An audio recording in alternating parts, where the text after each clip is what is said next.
Ири суммадагы каражаттардын дайыны кайда? Эсептөө палатасы айрым министрликтердеги мыйзам бузууларды ачыктады. Транспорт жана коммуникациялар министрлигинде анын ведомстволук бөлүмдөрүндө 1 миллиард 251 миллиондон ашуун каржылык тартип бузуулар аныкталды. Бул сандар 2021-2022 жылдарга карата бюджетинин аткарылышына жүргүзүлгөн аудиттин отчету. Ага улай 2022 жылга карата бюджетинин аткарылышында саламаттык сактоо министрлигинде жана анын ведомстволук мекемелеринде 105 миллион 999,8 миңден ашуун жана жаратылыш ресурстары, экология жана техникалык көзөмөл министрлигинде жана ага караштуу мекемелерде 100 миллион 988,100 сомго каржылык мыйзам бузуу болгону аныкталды. Өзгөчө көңүл бурган бул Кыргыз Республикасынын жаратылыш ресурстары, экология жана техникалык көзөмөл министрлигинде лицензияларды, жердин байлыктарын пайдалануу үчүн берилген лицензияларды кармаган үчүн төлөмдөр бул өкмөттүн токтому менен каралган. Ошол боюнча биз жакшы иштерди алып барып атабыз. Бүгүнкү күндө ошол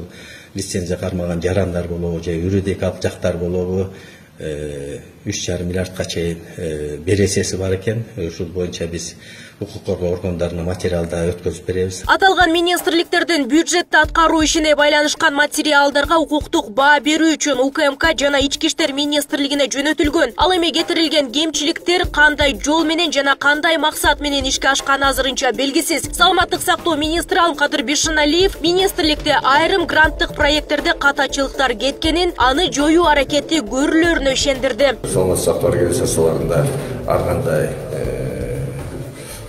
нарушение болгон экен.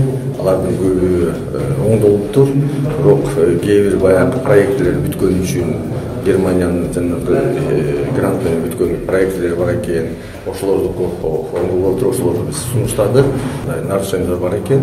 Ошолордун баарын жакын арада оңдойбуз. Ал эми транспорт жана коммуникация министрлиги бул тууралуу азырынча комментарий бере албастыгын маалымдады. Министрлик аталган материалдардын үстүнөн тыкыр көзөмөл жүргүзгөндөн соң гана коомчулукка так маалымат берилерин басма сөз кызматы убадалады. Деген менен бюджетти аткарууда ири суммадагы каражаттын шайкеш келбегени чын эле мүчүлүштүкпү же мамлекеттик бюджетке кол салуубу? Бул боюнча аталган министрликтердин кезектеги отчетунда аныкталат. Менин көз карашым боюнча сөзсүз түрдө бул жерде коррупция бар. Аны айтыш керек. Себеби дегенде эми 1 миллиард, почти 1,5 миллиард сом деген акча бул жөнөкөй акча эмес, туура. Биздин бюджетке абдан эле зыян тийгизип атпайбы? Бир эле министрлик. Анан эми ал тиги министрат айтпай эле коелук, беркен айтпай эле коелук, Минтранс боюнча бул жол деген экономиканын каны болот. Жоопкерчиликке тартыш керек. Эгерде көптөн мындай көбүрөөк болсо бул уголовный иш. Мамлекеттин тыйынын иш аткарбай туруп, чалабыл аткарып туруп анан жеп алган бул уголовный иш да. Жооп бере ошол министрге, анын орун басарына, анан кийин бухгалтерга. Себеби дегенде жерде турат.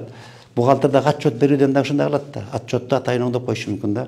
Эми аны министрдин эмеси менен болушу мүмкүн. Маалымат үчүн айтсак, үстүбүздөгү жылдын 27 январында эсептөө палатасынын кеңешинин отуруму өткөн. Отурумда 5 тармактын отчету каралып, жогоруда аталгандардан тышкары өлкөнүн айыл чарба тармагын өнүктүрүүдө жана Гознак жоопкерчилиги чектелген коомунун ишине жүргүзүлгөн шайкештик аудити жөнүндө отчет каралып, бир катар мыйзам бузуулар аныкталган. Нурзада Сыдыкова, Майрамбек Абдибилал, Улуу, регион, Бишкек.